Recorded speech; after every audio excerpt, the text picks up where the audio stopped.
നിലവിലെ പ്ലാന്റിൻ്റെ വികസനത്തിനായോ മറ്റ് സ്ഥാപനങ്ങളെ ഏറ്റെടുക്കുന്നതിനായോ ദീർഘകാല കടബാധ്യതകളെ ഒഴിവാക്കുന്നതിനായോ ഒക്കെ പ്രവർത്തിച്ചുകൊണ്ടിരിക്കുന്ന കമ്പനികൾക്ക് അധിക മൂലധനം ആവശ്യമായി വരാം. ഇത്തരം സന്ദർഭങ്ങളിൽ നിലവിലുള്ള നിക്ഷേപകർക്ക് അധിക ഓഹരികൾ അനുവദിച്ച് മൂലധന സമാഹരണം നടത്തുന്നതിനാണ് റൈറ്റ്സ് ഇഷ്യൂ എന്ന് പറയുന്നത്. ഇതിൻ്റെ ഭാഗമായി ഓരോ നിക്ഷേപകനും കൈവശമുള്ള ഓഹരികളുടെ നിശ്ചിത അനുപാതത്തിൽ റൈറ്റ്സ് ഇഷ്യൂ അഥവാ അവകാശ ഓഹരികൾ അനുവദിക്കുന്നു.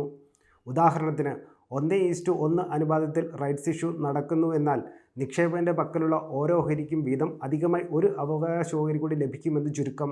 അതേസമയം സ്റ്റോക്ക് എക്സ്ചേഞ്ചിൽ നിന്നും കൂടുതൽ ഓഹരികൾ വിപണി വിലയിൽ വാങ്ങുന്നതിന് പകരം കമ്പനിയുടെ പക്കൽ നിന്നും ഓഹരികൾ നേരിട്ട് വാങ്ങാൻ ലഭിക്കുന്ന അവസരം കൂടിയാണിത്. റൈറ്റ്സ് ഇഷ്യൂവിൽ അധിക ഓഹരികൾ ഫേസ് വാല്യൂവിലോ അതിൻ്റെ പ്രീമിയം നിരക്കിലോ അനുവദിക്കാം. ഒരുപക്ഷെ പ്രീമിയം നിരക്കിൽ അനുവദിച്ചാൽ പോലും ഓഹരിയുടെ നിലവിലുള്ള വിപണി വിലയിൽ നിന്നും താഴ്ന്ന നിരക്കിലായിരിക്കും കമ്പനികൾ സാധാരണഗതിയിൽ ഓഫർ പ്രൈസ് മുന്നോട്ട് വെക്കുക. ഇത്തരത്തിൽ ഡിസ്കൗണ്ട് നിരക്കിൽ അധിക ഓഹരികൾ കൂടി ലഭിക്കുന്നതോടെ നിലവിലുള്ള ഓഹരി ഉടമകൾക്ക് മൊത്തത്തിലുള്ള നിക്ഷേപത്തിൻ്റെ ചെലവ് താഴ്ത്താനും സാധിക്കും. എന്നിരുന്നാലും കമ്പനി അനുവദിക്കുന്ന അവകാശ ഓഹരികൾ എല്ലാ ഓഹരി ഉടമകളും വാങ്ങിയിരിക്കണമെന്ന് നിർബന്ധമില്ല.